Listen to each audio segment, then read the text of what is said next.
Subsidiya asosida uy olmoqchimisiz? Hozir sizga uning tartiblari haqida ma'lumot beramiz.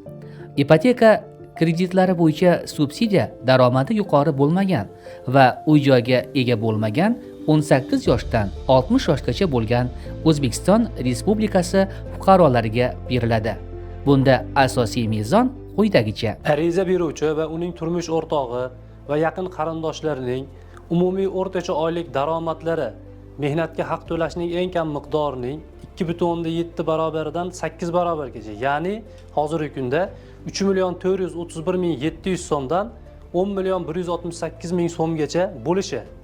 Ariza beruvchi va uning turmush o'rtog'ini nomida respublika miqyosida uy-joy bo'lmasligi, subsidiyaga ariza topshirgan shaxsning kredit tarixi subsidiya dasturida ishtirok etuvchi tijorat banklarining kamida bittasining ichki tartib qoidalariga muvofiq bo'lishi lozim. Qanday hollarda ariza rad etiladi?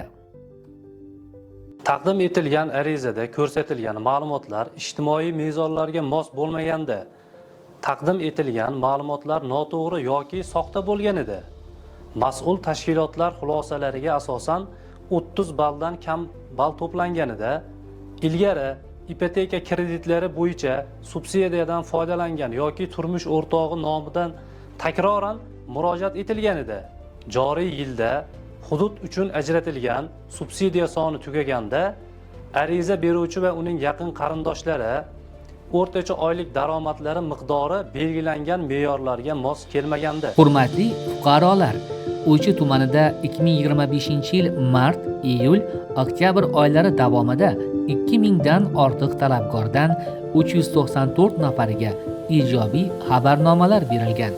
2026-yil uchun uy-joy subsidiya limiti belgilangandan so'ng, agar yuqoridagi shartlarga to'g'ri kelsangiz, yashash hududingizdagi davlat xizmatlari markaziga murojaat qilishingiz mumkinligini bildiramiz.